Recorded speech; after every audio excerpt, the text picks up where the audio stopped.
Listo. Bueno, bien. Entonces, ¿qué es la superconductividad? Entonces vamos a comenzar a conversar. ¿Qué es la superconductividad?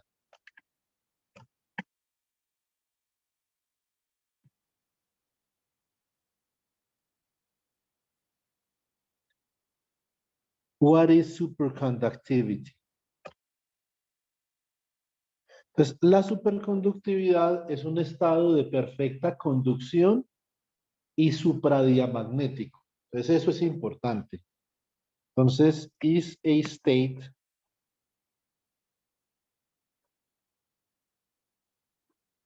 of perfect conduction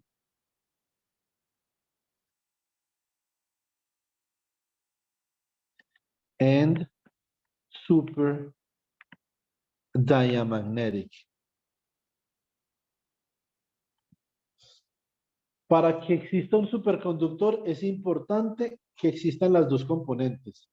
Debe de haber una componente de conducción perfecta y una componente supradiamagnética, ¿cierto? Tiene que haber las dos, y si nosotros escogemos un hamiltoniano particular para el estado fundamental de un superconductor, el hamiltoniano debe de predecir básicamente dos aspectos fundamentales del superconductor: su estado perfecto de conducción, A, y debe predecir su comportamiento supradiamagnético, que debe de ser del orden, el supradiamagnetismo debe ser del orden del ferromagnetismo a temperatura ambiente, ¿cierto? Entonces, y vamos a ver cuáles son las condiciones extremas bajo las cuales ocurre la superconductividad. Y después vamos a dejar abierta una pregunta: ¿será que la teoría cuántica de campos a temperatura finita me permite predecir los aspectos termodinámicos de la superconductividad? Es una pregunta que yo quisiera dejar abierta para que en algún otro seminario la pudiéramos resolver. Esta es una pregunta difícil, es una pregunta bastante difícil desde el operativo, muy complejo calcular algunas propiedades macroscópicas termodinámicas del superconductor, pero la teoría cuántica de campos, digamos, nos permite solventar ese problema. Entonces, para poder hablar de la superconductividad, básicamente yo debo de hablar de dos aspectos físicos que tienen estos sistemas macroscópicos, que es la conducción perfecta y el supradiamagnetismo. Entonces tenemos que mirar a ver qué es diamagnetismo, ¿cierto? ¿Cuál es el efecto diamagnético? ¿Cómo difiere del paramagnético? ¿Cómo difiere del ferromagnético? ¿Quién es diamagnético? ¿Será que diamagnético es todo el mundo? Nosotros somos diamagnéticos, ¿cierto? Entonces nosotros somos ferromagnéticos. No, nosotros no somos ferromagnéticos, somos paramagnéticos. Posiblemente sí y posiblemente no. La pregunta es si nosotros somos diamagnéticos o no. ¿Y qué es diamagnético? Yo voy a tratar de mostrarles un video sobre el supradiamagnetismo que exhibe el superconductor. Es un video muy conocido con superconductores de alta temperatura. Entonces, que no los voy a tocar en esta presentación. Entonces, esta presentación es sobre qué. Quiero relacionar el ferro con el ferromagnetismo y superconductividad. Y quiero hablar sobre el modelo de BSS y la transformación de Bogoliubov. Eso es, digamos, básicamente el resumen, ¿cierto? Entonces, porque ya, digamos, el horario se corrió un poco, ¿cierto? Entonces eso va a ser un problema, pero no todas las personas típicamente se toman una hora exponiendo, entonces ahí podemos ir, digamos, que acotando un poco con las otras presentaciones, pero entonces básicamente eso es lo que yo quisiera hacer. Listo. ¿De qué no es esta presentación? Esta presentación no es de información cuántica con superconductores, ni esta presentación es de superconductividad a alta temperatura. No es una presentación de teoría de campos para superconductividad. Listo. Entonces digamos que eso es básicamente lo que vamos a discutir. ¿Listo? Bueno, muy bien, regálenme un segundo por acá. Eh,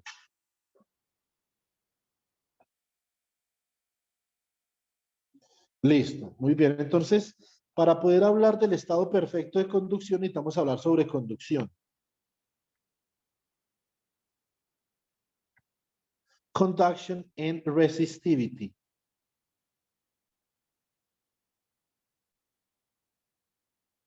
Muy bien. ¿Cómo es posible que un metal tenga conductividad perfecta. Bueno, muy bien. Entonces, el mecanismo fundamental de donde emerge la resistividad es el scattering, ¿cierto? Entonces, resistivity emerges as a manifestation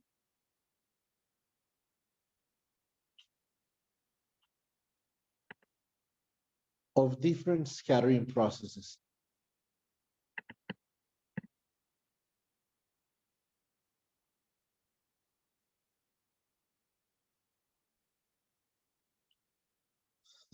¿Qué tipo de mecanismos de scattering nos permiten a nosotros evidenciar esa manifestación? Entonces, yo, por ejemplo, podría tener una resistividad ρ y esta resistividad es producto del scattering electrón-electrón, ¿cierto? Que tiene una sección transversal dentro de los materiales particular, ¿cierto? Este es el scattering que es más estudiado con diagramas de Feynman, el scattering electrón-electrón. También tenemos el scattering electrón-vibración. Veamos que nuestros compañeros particuleros, entonces, identificar este diagrama de Feynman. Tenemos el intercambio de un fonón durante el proceso de scattering. Tenemos un electrón en un estado K sigma. Entonces, el electrón dispersado en un estado K menos Q sigma. Esto es un proceso de interacción electrón-electrón. Pero en el proceso de interacción electrón-electrón existe un intercambio de un bosón, ¿cierto? Y a través de ese intercambio del bosón, los dos electrones quedan mutuamente acoplados, ¿ok? Muy bien, por acá nosotros tenemos el otro electrón. Entonces tenemos un electrón en estado K sigma que interactúa con un electrón en un estado K prima, sigma prima. Y observen que la característica particular, esto es muy importante, en superconductividad la característica particular es que el electrón no cambia spin, ¿cierto? Entonces, y acá vamos a tener un electrón con momentum K' más Q, sigma prima. De donde en el proceso de scattering, estos dos electrones están intercambiando un fonón, ¿cierto? Con vector de onda Q. ¿Qué es un fonón? Un fonón simplemente es un conjunto de vibraciones colectivas en un material que no necesariamente, en estos días me preguntaron eso, no necesariamente tiene que ser cristalino. Puede ser no cristalino también, ¿cierto? Lo que pasa es que hallar la relación de dispersión de un fonón no cristalino no es posible, digamos, desde la perspectiva de los métodos del teorema de Bloch, etcétera, ¿cierto? Entonces hay que utilizar unos métodos alternativos típicamente computacionales. Este sería un diagrama del scattering electrón-fonón, ¿cierto? Y el scattering electrón-fonón también está relacionado con el scattering electrón-electrón debido a que con el scattering electrón-fonón a temperaturas lo suficientemente bajas, yo podría demostrar que cuando se intercambia un fonón se reduce, se está reduciendo efectivamente la interacción electrón-electrón, puede llegar a ser cero, pero no solamente eso, sino que también la interacción electrón-electrón, cuando cambia de signo, entonces pasa de ser repulsiva a atractiva. Y eso es un aspecto clave que nosotros queremos entender con el hamiltoniano que les voy a escribir a continuación. ¿Listo? Bueno, muy bien. ¿Qué otro scattering, por ejemplo, podría dar origen a resistividad? ¿Cierto? ¿Qué otra contribución de scattering tiene la resistividad? Hay varias. Hay una que es particularmente relevante, que es el scattering electrón impureza. Esta es muy importante entenderla porque es independiente de la temperatura. En cambio, las otras secciones transversales de scattering son dependientes de la temperatura, ¿cierto? Entonces, si la sección transversal de scattering, ustedes bien saben que ya han visto con eh, el profesor Alfred, ya vieron la primera aproximación de Born, etcétera, etcétera. Entonces, ustedes bien saben que la sección transversal de scattering se puede relacionar con el tiempo de vida de la excitación como 1 sobre tau, ¿cierto? Entonces, ese tiempo de vida también va a aparecer en los problemas de resistividad. Vamos a ver entonces otra componente importante del scattering, que es la componente electron spin. Resulta que cuando nosotros, y vamos entonces a anotar esto de manera importante, cuando nosotros tenemos superconductores, la contribución del scattering o de la sección transversal del scattering electron spin destruye la superconductividad. Entonces, eso es importante. La superconductividad y el estado ferromagnético no coexisten, no por lo menos que nosotros sepamos. Entonces, esa es una pregunta importante que nosotros dentro de nuestro semillero, digamos, quisiéramos resolver. De hecho, una de las cosas que a veces a mí no me deja dormir es esa pregunta. Me pongo a buscar información, artículos, experimentos. ¿Será posible la coexistencia entre el estado superconductor y el estado ferromagnético?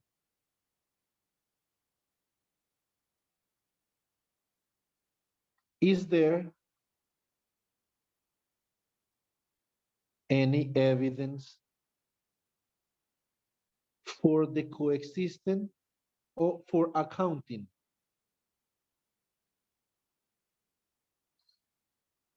for the coexistence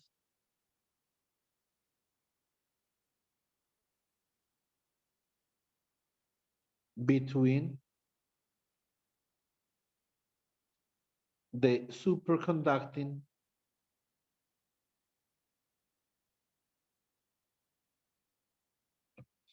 and ferromagnetic state?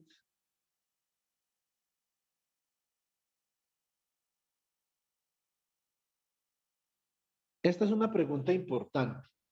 Nosotros sabemos, ojo, nosotros sabemos que los materiales ferromagnéticos tienen momento de dominio diferente de cero, ¿cierto?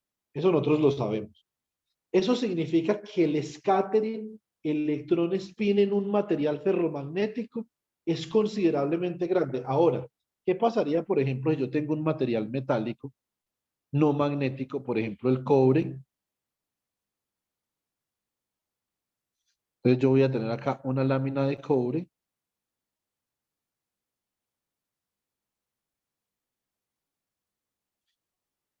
Ok, el cobre solo es no magnético. Uy, yo una vez me encontré un pedazo de cobre que era magnético, ¿cierto? Sí, pero de pronto en un proceso de oxidación, sí, ¿cierto? Entonces, pero el cobre solo es no magnético, ¿cierto? Ustedes pueden ver la configuración electrónica del cobre, pueden analizar qué tan grande es el spin orbital del cobre, por ejemplo. El spin orbital del cobre es relativamente pequeño, ¿sí o no? Entonces,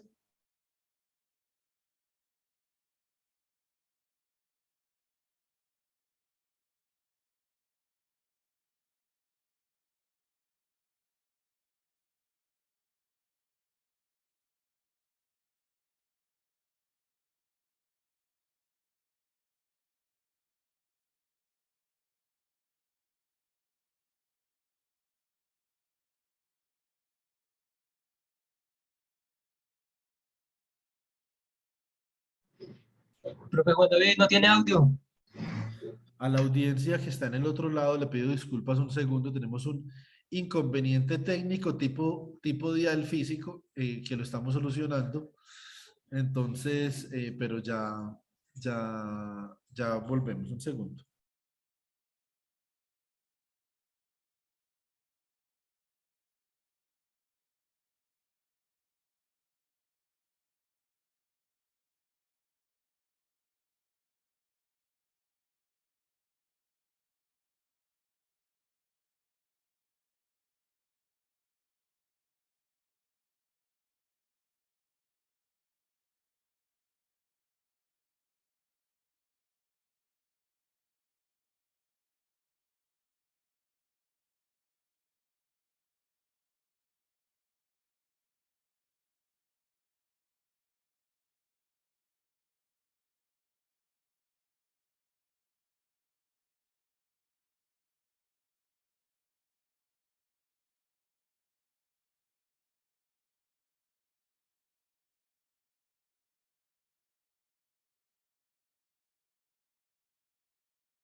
Chicos,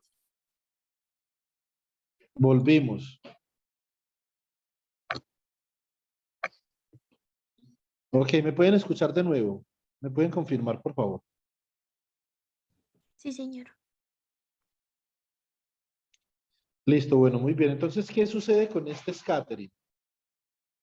La sección transversal del scattering electrón spin, si yo tengo un material no magnético, pero que está dopado con impurezas magnéticas, y entonces acá yo, digamos, María Fernanda les va a explicar supremamente bien esto, pero yo puedo intentar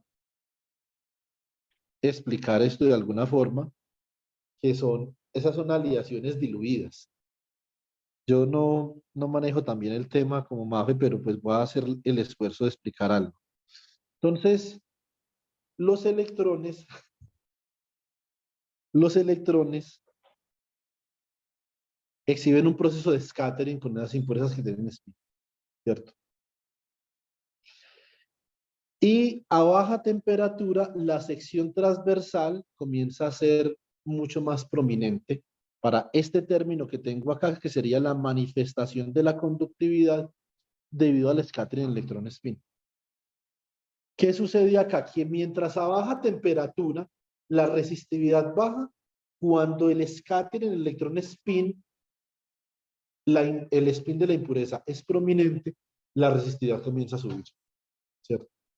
Entonces, eso es un fenómeno de resistividad, eso es una anomalía, que de hecho ayer en la presentación del compañero Fabián, cuando yo le estaba preguntando que ostensiblemente de dónde surgía el concepto de renormalización, surge de acá. Hasta donde a mí me alcanza el conocimiento, eh, la primer divergencia importante que emerge en el contexto de la física es el problema de Conte, ¿cierto? Entonces, y acá entonces lo que yo quiero hacer es que quiero revisar cómo cambia la resistividad como función de la temperatura en diferentes contextos. Entonces vamos a ver algo. Primero que todo, si yo tengo un metal normal, como por ejemplo el cobre sin impurezas, yo quisiera, en este momento yo quisiera analizar cómo es la resistividad del cobre.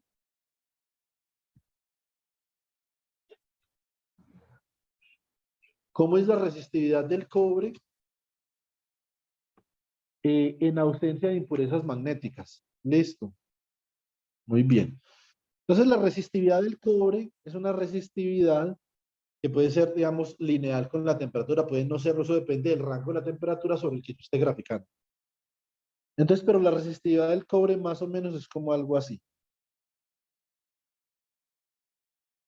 Tenemos nosotros una temperatura T sub 0 y por debajo de la temperatura T sub 0, entonces el cobre adquiere lo que nosotros llamamos una resistividad residual o Rho sub 0. Y de alguna forma yo podría escribir que Rho de T es igual a Rho sub 0 que multiplica a 1 más una función de la temperatura,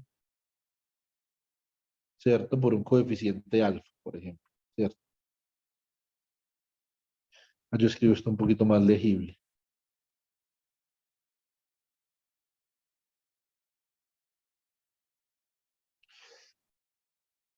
El material se considera lineal dependiendo del régimen según sea el comportamiento de F, ¿cierto? Esto es un metal convencional.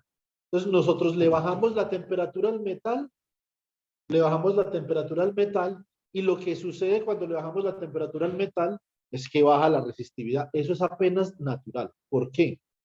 Porque resulta que la sección transversal del scattering electrón-electrón y del scattering electrón-vibración tiene menos influencia a bajas temperaturas, ¿cierto? Entonces, les voy a dar una referencia para que estudien esto. Esto es un problema muy importante, es uno saber las vainas, por qué conducen, por qué se calientan, por qué no. Eso es fundamental en todas las áreas de la física. Esto para entender digamos, cómo es que las manifestaciones macroscópicas se pueden explicar desde lo microscópico, en este caso el scattering. Entonces, les voy a dar esta referencia que es Quantum Theory of Solids. El libro no se llama así, pero lo pueden buscar así y lo encuentran. Listo. Creo que se llama A New Course, A Modern Course, una vaina así, ¿cierto? Creo que es A Modern Course in the Quantum Theory of Solids. Y este es un libro que está fuertemente basado sobre la teoría cuántica de campo a temperatura finita, pero que tiene los cálculos más explícitos,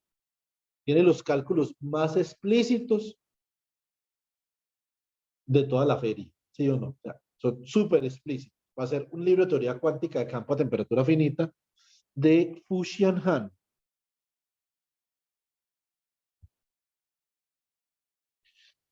Acá varios de nuestros estudiantes han estudiado con este libro. Es un chino, parece que los chinos están de moda en el semillero. ¿Qué? Entonces, y, entonces, y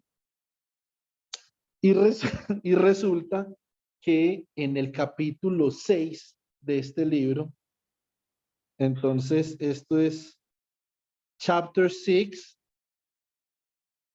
se llama Transport in Solids.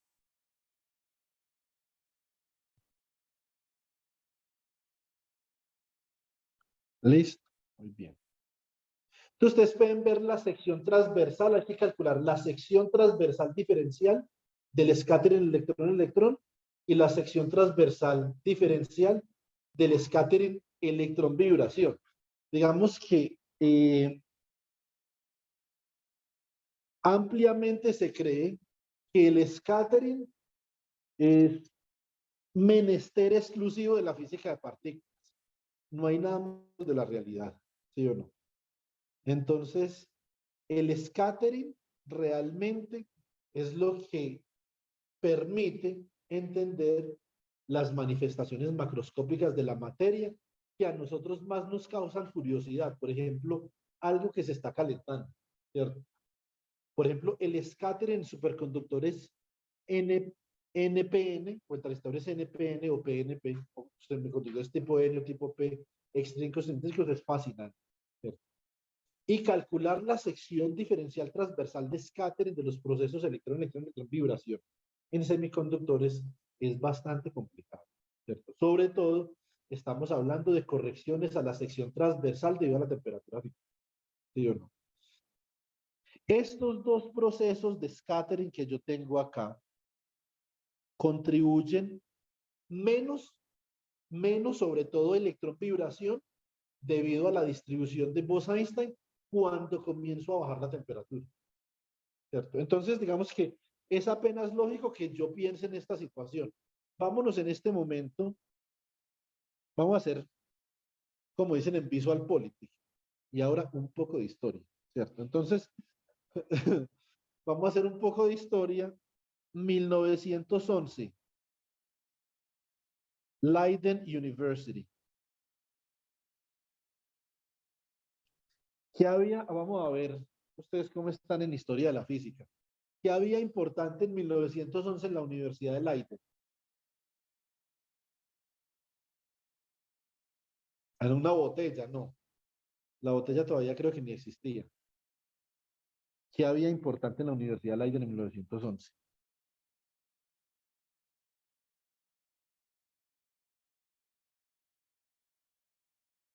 El laboratorio de Kamerlingh-Onnes. ¿Por qué era importante el laboratorio de Kamerlingh-Onnes ya en 1911? ¿Qué había logrado hacer el laboratorio de Kamerlingh-Onnes? Nosotros alguna vez hemos hablado de eso en clase. Bueno, aquí no están los estudiantes de física, bueno, está Pedro, pero hay una, en física estadística nosotros mencionamos algo. ¿Cómo? No, eso, el calor específico es un poquito anterior, pero en física estadística nosotros habíamos mencionado algo que permitió el desarrollo de la mecánica estadística cuántica, es muy importante, que sucedió en el laboratorio de Cameron-Linus. La licuefacción del helio, exactamente. Una vez se contaba con el helio licuado, Cameron nos pudo licuar el helio y le podía bajar la temperatura críticamente a los materiales. Resulta que el mercurio es un metal, es un semiconductor, es un aislante. ¿El mercurio es qué?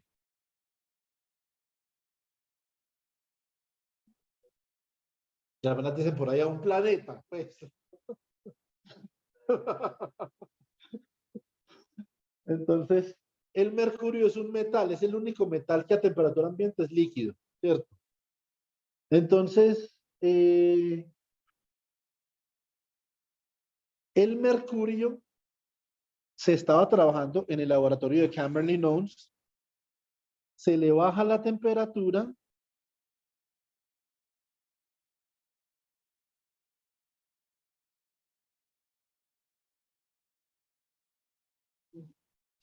y más o menos a unos 4.2 Kelvin, más o menos a unos 4.2 Kelvin pierde toda su resistividad.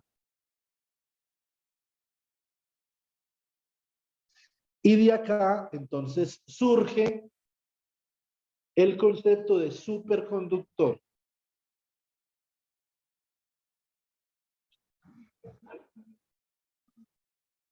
Listo. Superconductor. Muy bien. ¿Qué es importante para que pueda existir la superconductividad? Ojo, como estamos hablando a bajas temperaturas, es importante, muy importante, que el scattering, electrón spin, no sea tan contributivo comparado con los otros scattering a baja temperatura. Entonces, si ustedes quieren, no puede haber impurezas magnéticas, no puede haber estados ferromagnéticos, son incompatibles con la posibilidad de reducir a cero la conductividad de un metal. Por eso no todos los metales son superconductores a bajas temperaturas. Este fue el primer superconductor, estamos hablando de 4.2 Kelvin, se logró por la licuefacción del helio y vienen otros superconductores en los próximos años, ¿cierto? Entonces, vienen otros superconductores en los próximos años, ¿cierto? Entre los cuales se encuentra el niobio, niobium. Como les dije, no todos los metales son superconductores a bajas temperaturas. El oro no lo es, ¿cierto? ¿Qué tiene el oro? Acoplamiento spin-órbita gigantesco, ¿sí o no? Entonces ya queda descartado. Va a tener secciones diferenciales de scattering, digamos, más prominentes. ¿Cómo? Se desconectó su internet. Entonces, más sin embargo, creo que las personas que están en la sala todavía me pueden escuchar, ¿cierto? Las personas de la sala de Zoom me podrían confirmar que me escuchan. Sí, Juan, se te escucha. Bueno, muchas gracias. Regálenme un segundo. Listo. Muy bien. Entonces,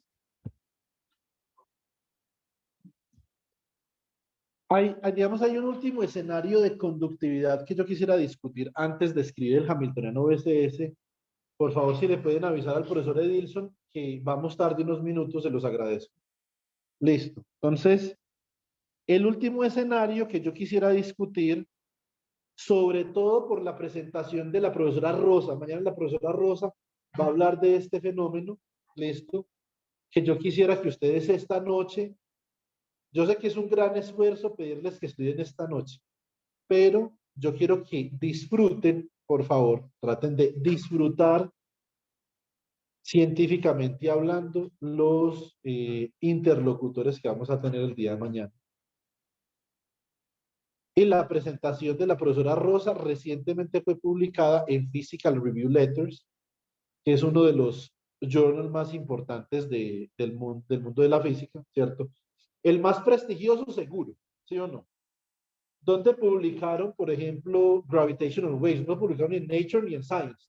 Lo publicaron en Physical Review Letters, ¿cierto? Entonces, no estoy haciendo, digamos, uso de la falacia ad hominem, sino que le estoy dando un hecho. Los físicos, cuando tienen algo corto, prefieren Physical Review Letters que cualquier otro journal, ¿sí o no? Entonces, Darwin y yo nos traemos algo muy corto, científicamente hablando, pero no nos da para Physical Review Letters, pero nos da de pronto para un Nanoletters. Entonces, Physical Review Letters es muy importante. Rosa nos va a compartir, digamos, una investigación que recientemente fue publicada en Physical Review Letters, que está relacionada con superconductores y con el efecto Condo. ¿Qué es el efecto Condo? Cuando la sección transversal diferencial de scattering de este término de acá comienza a ser más prominente, pero ojo, para que esa sección transversal diferencial sea prominente, como es una sección transversal diferencial que depende de la temperatura, estas secciones transversales diferenciales de acá tienen que comenzar a sacar la mano, ¿cierto? Esa sección transversal diferencial tiene que reducir su contribución sustancialmente para que esta sección transversal de acá emerja con fuerza. Porque si no, por una comparación entre escalas características, estas dos de acá nublan esta de acá. Entonces vamos a baja temperatura y a baja temperatura, por ejemplo, en las aleaciones magnéticas diluidas, comienza a suceder esta vaina que ustedes ven acá. ¿Listo? Esto se llama mínimo de resistencia y este mínimo de resistencia se debe exclusivamente al scattering electrón impureza. Es un proceso de scattering electrón impureza y esa sección transversal diferencial se vuelve más contributiva cuando la sección transversal diferencial electrón vibración se vuelve menos contributiva. Es una competencia entre secciones transversales diferenciales, ¿cierto? Y acá esto se llama la temperatura de Kondo, que es la temperatura a la cual existe ese mínimo de resistividad, ¿cierto? Nosotros los físicos de la materia condensada no hablamos de resistencia. ¿Sí se acuerdan por qué?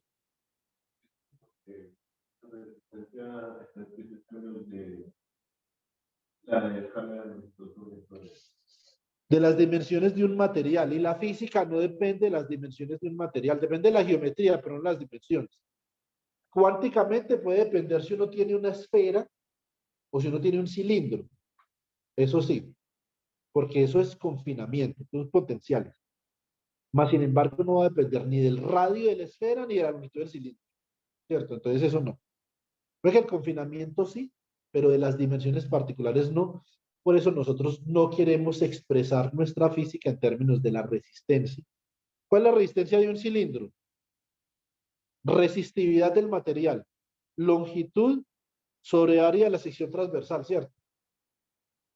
¿Qué es lo que le da las propiedades al material? O sea, si ustedes aumentan la sección transversal del material, pues obviamente va a haber mucha más corriente, ¿sí o no? Entonces, pero eso no me dice a mí si el oro es mejor conductor que el cobre o el cobre que el oro. Y eso obviamente depende de la temperatura también. Entonces, bueno, muy bien. Esto se llama efecto Kondo. El efecto Kondo es un efecto básicamente que es observado en 1933 también en el laboratorio de Camerlin Owens en la Universidad de Leiden. Problemas para explicar el efecto Kondo. No se podía controlar el nivel de pureza, ¿cierto? Lo primero. No se podía controlar el nivel de pureza de ninguna forma. Entonces, obviamente, para yo poder aplicar el método científico en un contexto particular, necesito unas variables de control, variar esas variables de control y mirar a ver el resultado cómo está cambiando. En función de esas variables de control no se podía hacer eso. No se podía controlar el nivel de pureza de los dopantes. Eso era lo primero. Lo segundo, el ferromagnetismo estaba todavía en pañales. Heisenberg había intentado, bueno, el primero que lo hizo fue Ising, ¿cierto? Lastimosamente, en este curso de física estadística, no alcanzamos de ninguna forma a ver Ising, ¿cierto? Entonces, digamos que eh, no pudimos calcular la magnetización de una cadenita de espines, que es un problema bastante chévere, ¿cierto? Eso es un problema bastante chévere que se puede intentar, pero no lo pudimos hacer, ¿cierto?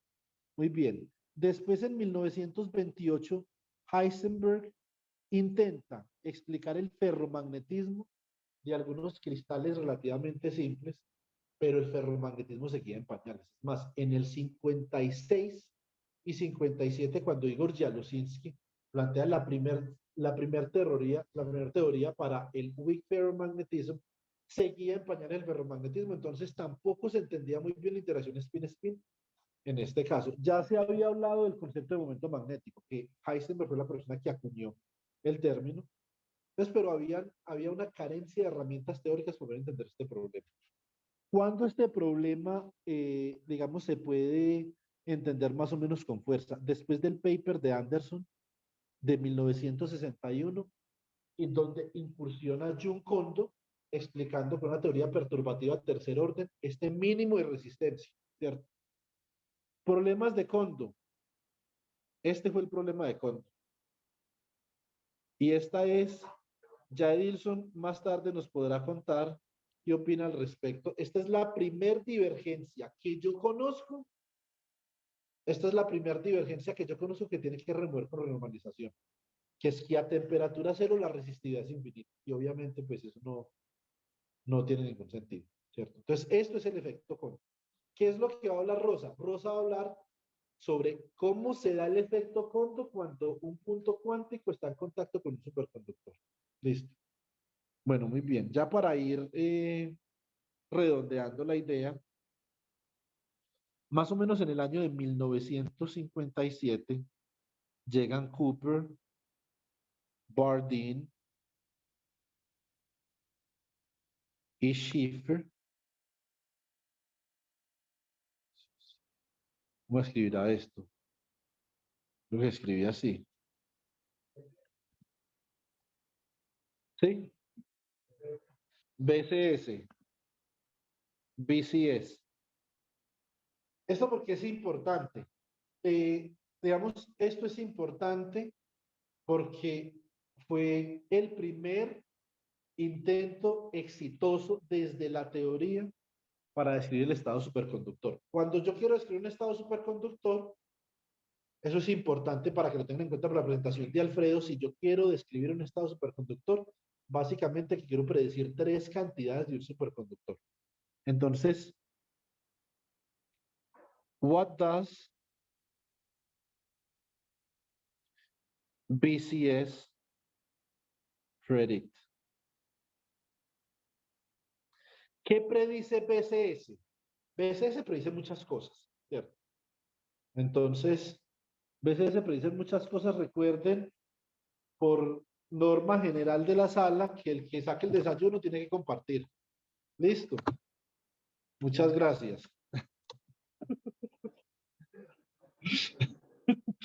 Entonces, porque está haciendo mucha hambre, ni Jorge Enrique ni el profesor Oscar Hernando trajeron ni buñuelito ni pan de yuca. Entonces, está como difícil la situación. ¿Sí o no? Y a mí me dijeron que eso no iba a traer pan de horno y nada. Bueno, muy bien. ¿Qué predice BCS? ¿Por qué es importante la teoría BCS de la superconductividad? Ya les voy a explicar qué es. Listo. Les voy a explicar qué es y les voy a explicar qué predice y después les voy a explicar qué es la transformación de Bogoliubov y ahí cerramos la presentación. BCS básicamente predice tres aspectos de fundamental relevancia en la observación fenomenológica de la superconductividad. Predice la temperatura crítica. Critical temperature.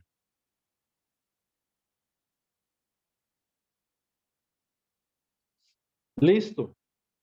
¿Qué otra cosa predice BCS? Predice el campo magnético crítico. Recuerden que un superconductor no solamente es un sistema físico que transporta energía sin disipación, ¿cierto? Sino que también exhibe un estado supradiamagnético. Por lo tanto, debe existir un campo magnético crítico donde se destruye el superconductor y se colapsa el estado superdiamagnético, ¿cierto? Entonces, esto es critical magnetic field.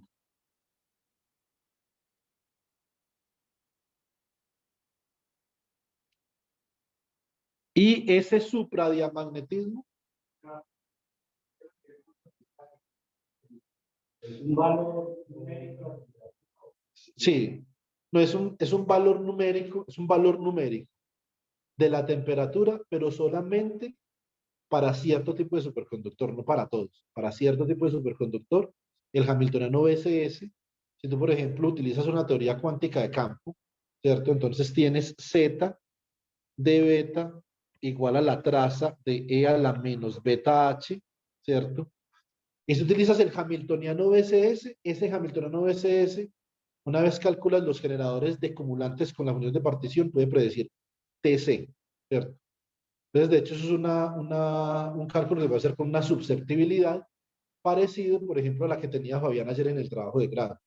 Entonces, si tú sacas la parte real de esa susceptibilidad, haces un cálculo 1/1 menos la parte real de la susceptibilidad, entonces la singularidad de ese propagador, de ahí surge la temperatura crítica, ¿cierto?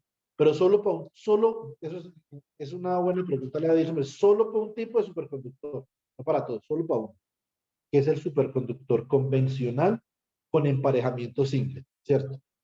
Cualquier cosa que no sea eso, no se le puede predecir la temperatura crítica. Cualquier otra cosa que no sea singlet superconductible, se llama superconductividad convencional. Ahora, el campo magnético crítico está obviamente relacionado con Meissner efecto.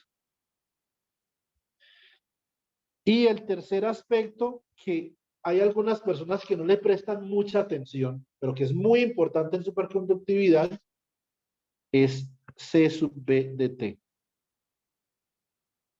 que es heat capacity. ¿Cómo es la capacidad calorífica del superconductor? La capacidad calorífica del superconductor es como algo así.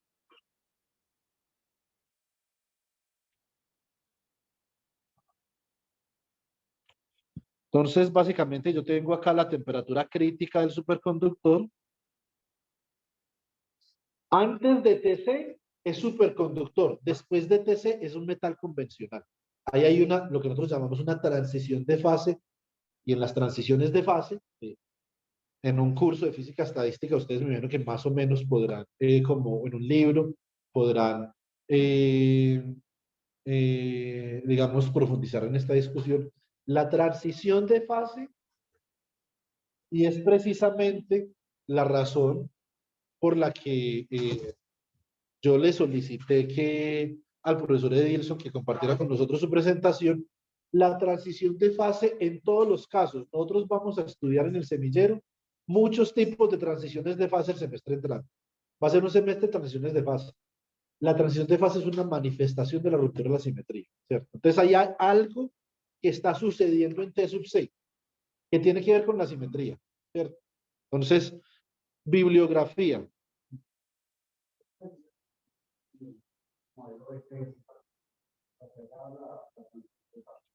Hay varios.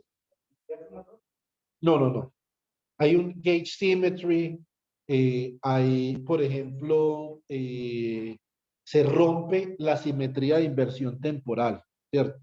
Si tú rompes la simetría de inversión temporal, generas un campo magnético localmente y inmediatamente ese campo magnético supera EBC, el estado superconductor colapsa, ¿cierto?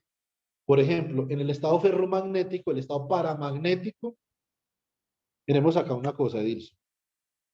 Yo voy a graficar magnetización como función de la temperatura y la temperatura. Yo tengo la temperatura de Curie. Esta región es una región es una región paramagnética. Esta es una región ferromagnética.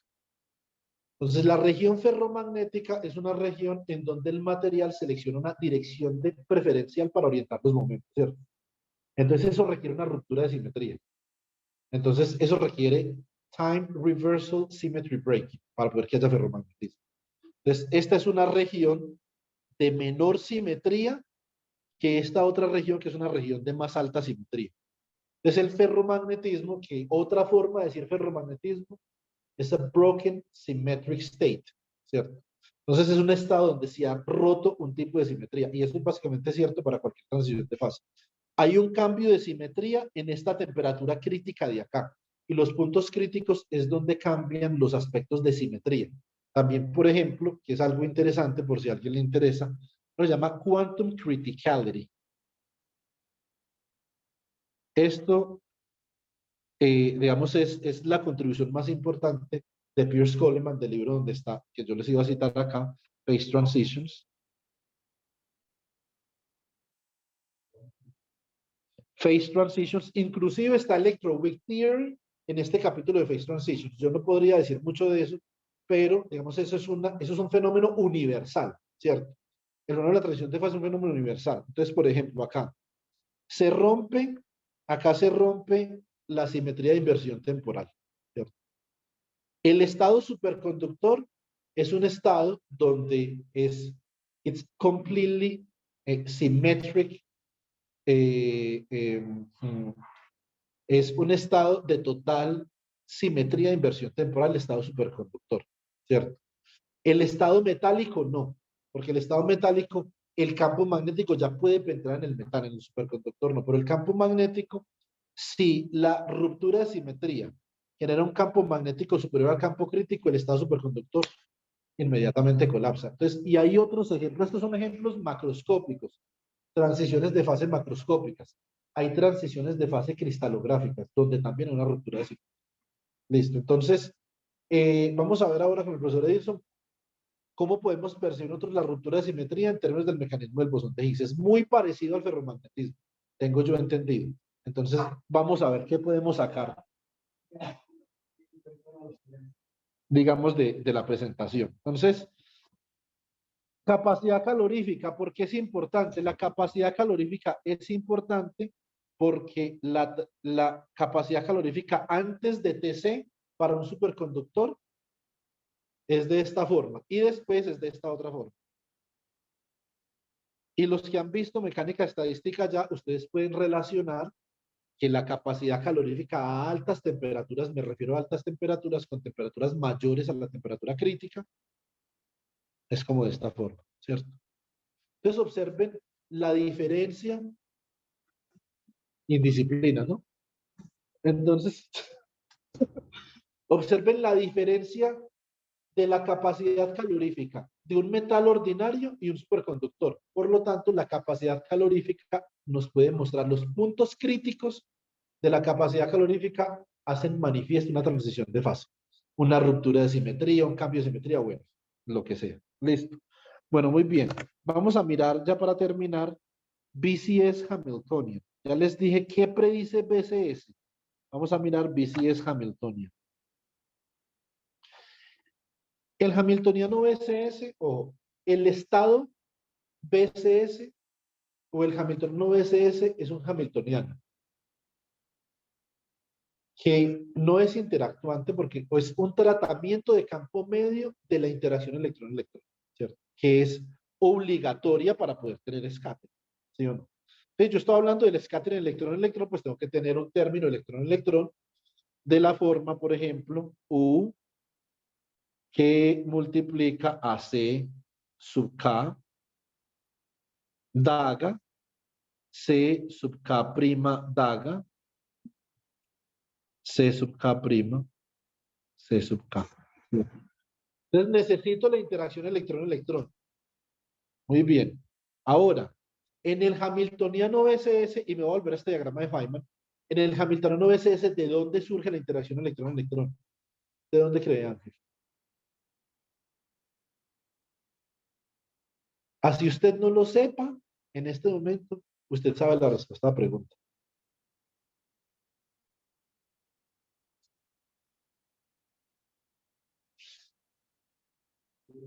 ¿Qué pasaba cuando, en el problema que trabajaste para la feria, cuando desacoplabas, qué pasaba cuando desacoplabas electrones y vibraciones? ¿Te acuerdas? ¿Qué pasaba con la interacción electrón-electrón?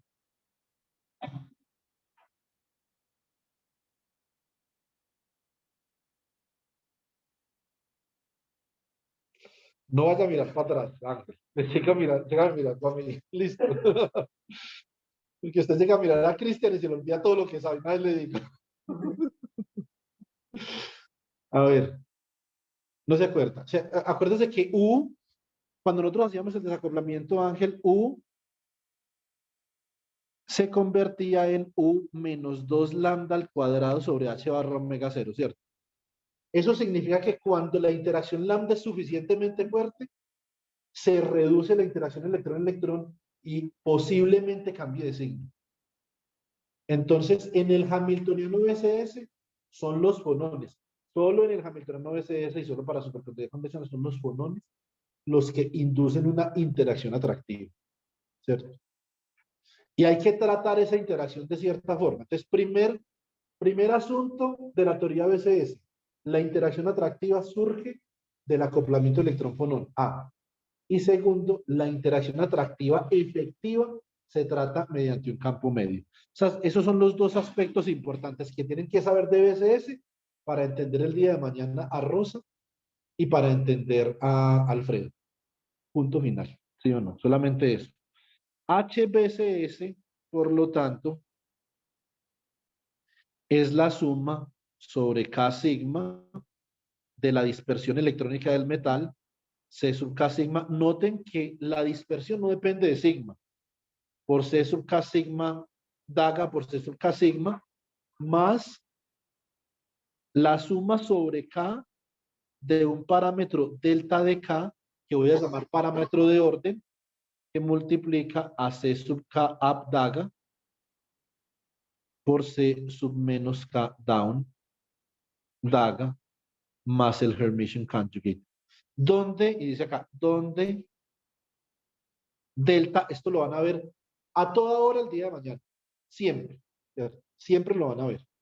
Entonces, donde delta sub K se conoce, is known as order parameter.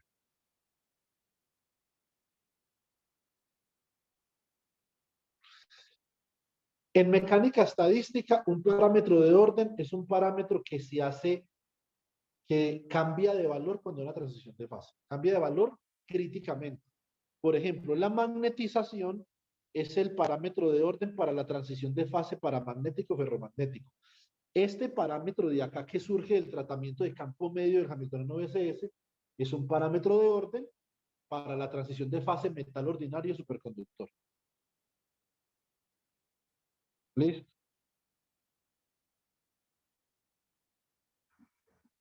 En la temperatura crítica de la superconductividad, este parámetro de orden pasa de ser 0 a ser diferente de 0 e indirectamente, esto obviamente es un tratamiento de campo medio, o sea que no es observable, ¿cierto? Pero indirectamente se ha medido y hay una ecuación de la teoría BCS, para que la busquen, se llama Gap Equation. Y de todas las teorías autoconsistentes, todas las teorías de campo medio, Gutzwiller, etcétera, requieren de una autoconsistencia para poder operar. Listo, bueno, muy bien. Por último, la presentación de mañana del profesor Alfredo se trata de esencialmente qubits superconductores. Listo. Nosotros dentro del servidor ya habíamos hablado un poco. Ya para terminar, les quisiera enunciar la siguiente transformación. Listo. Se llama la transformación de Bogoliubov. ¿Ok? Entonces, ¿qué es la transformación de Bogoliubov? La transformación de Bogoliubov es una transformación que de alguna forma diagonaliza el hamiltoniano. Regálenme un segundo, yo reviso algo por acá.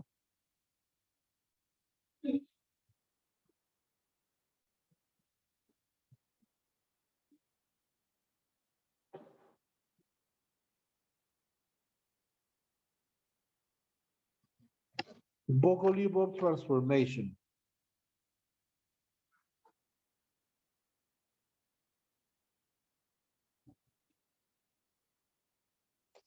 La transformación de Bogoliubov va a diagonalizar el hamiltoniano BCS, ¿cierto? Entonces yo voy a definir unos nuevos operadores, alfa sub k y beta sub k, ¿cierto? O más bien betas. Beta sub k y beta daga de menos k en términos de esta transformación que yo tengo acá. Listo, entonces acá van a ver un u sub k, un v sub k, un u sub k prima y un v sub k prima.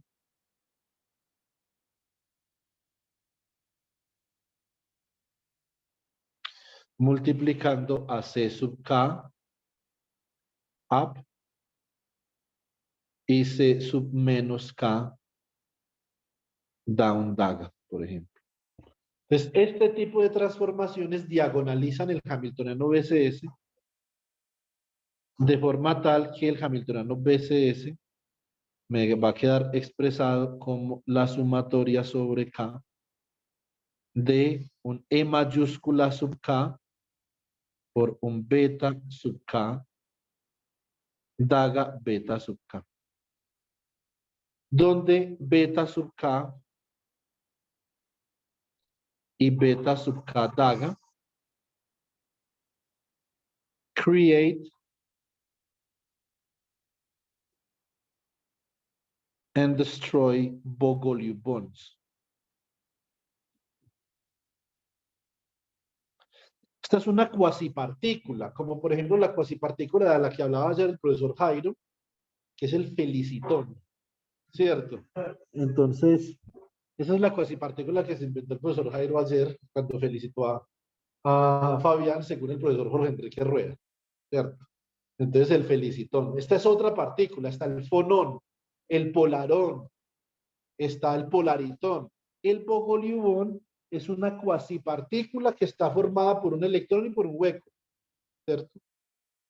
Y con ¿cómo puedo ver yo los Bogoliubones? Los Bogoliubones yo los puedo ver mediante aplicar esta transformación al hamiltoniano BCS y el espectro, ojo, el espectro del Bogoliubón es este sub K, que tiene un gap. Y el espectro del Bogoliubón tiene una simetría electrón-hueco. El espectro del Bogoliubov no se puede obtener mediante métodos convencionales de la ecuación de Dirac, ¿cierto? Porque el espectro del Bogoliubov tiene una partícula y su antipartícula con sus especies spin-up y spin-down. Si quieren buscar para el día de mañana, para la presentación de Alfredo, un poco más sobre este tema, ecuación de Dirac, hamiltoniano, etcétera, se llama Bogoliubov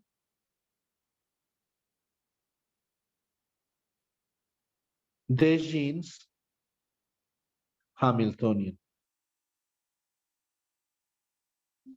Si yo tengo que el hamiltoniano Bogoliubov de Jeans es un hamiltoniano que tiene la simetría electrón hueco para spin up y spin down, ¿es de qué dimensión?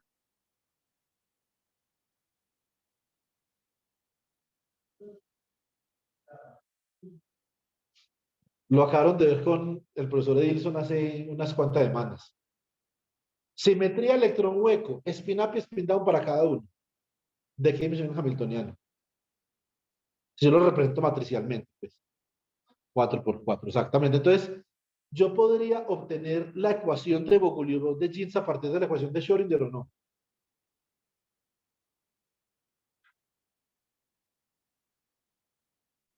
No, porque Schrödinger no predice la existencia de partícula-antipartícula, ¿cierto? Entonces, ni la existencia de spin de manera fundamental, de manera fenomenológica, de pronto sí, fundamental no. Entonces, los Bogoliubones son esas cuasipartículas que se utilizan, son, de nuevo, recuerden para la presentación de Alfredo, cuasipartícula electrón hueco, Bogoliubón, y se utilizan para escribir y manipular estados cuánticos. ¿Listo? Entonces, de eso se trata la presentación de Alfredo. Y uno dice, ¿qué es un Bogoliubón? Es una cuasipartícula que surge cuando yo aplico la transformación de Bogoliubov al hamiltoniano BCS. Eso es todo. Listo. Bueno, iniciamos con un delay de 20 y ahora tenemos uno de 30. Entonces, Estamos como medio paila, pero bueno. Listo. Tenemos un minuto para preguntas que casi estoy seguro que Jalil va a preguntar algo. Jalil, ¿vas a preguntar algo? Hola, profe. No, la verdad, hoy no. Ah, hoy no. Ah, bueno, Jalil siempre es el que me salva las presentaciones. Tenemos un minuto con una pregunta. ¿Quién tiene alguna pregunta? Dejemos una pregunta en la audiencia de Zoom y una pregunta en la audiencia Unipamplona. A ver.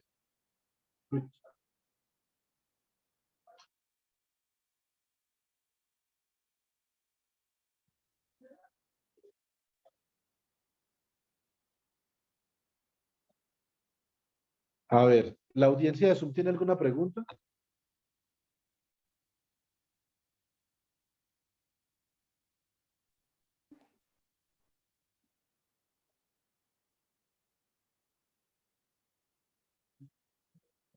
Joana Alexis, Juan Diego. Venga, ¿quién es Marcela? No identifico a Marcela.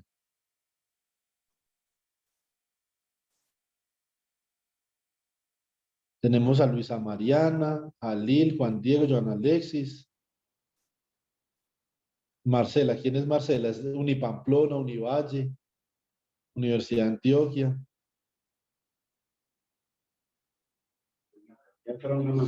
Joana Alexis, dime.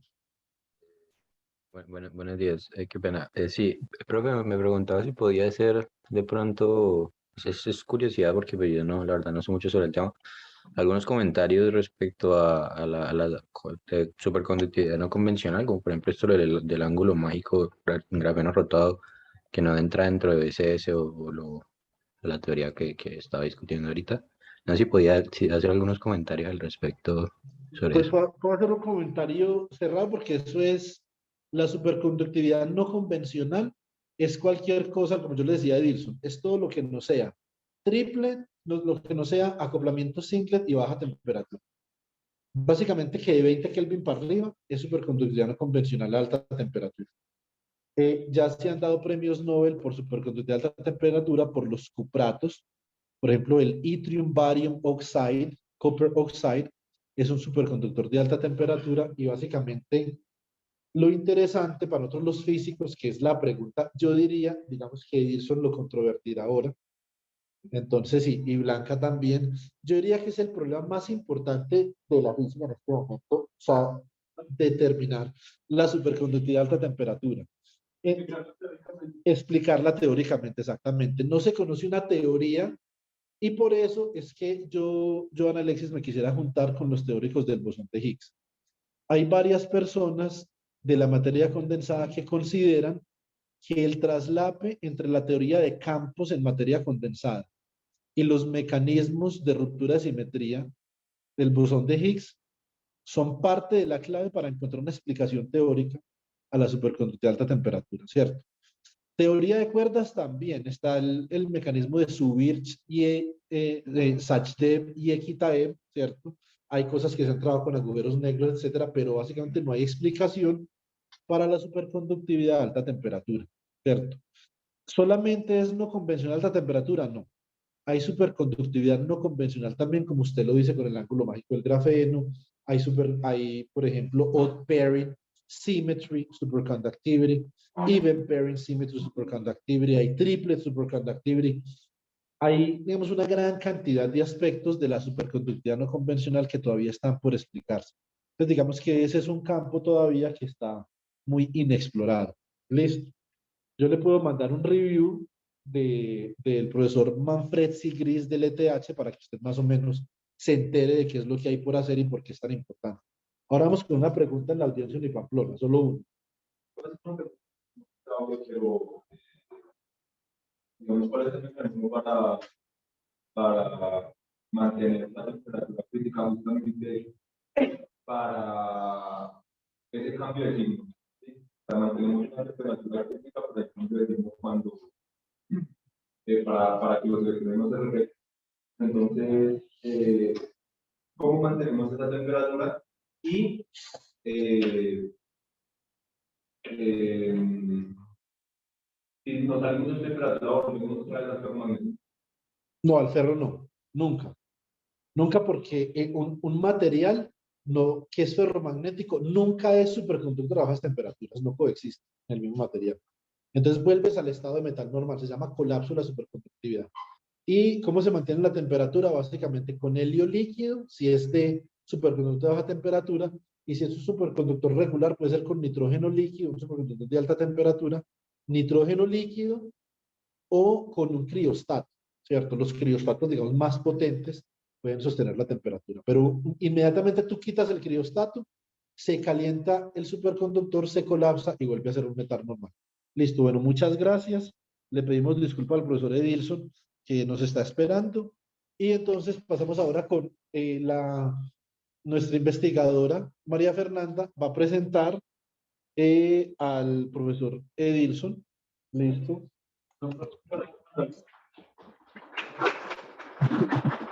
Gracias.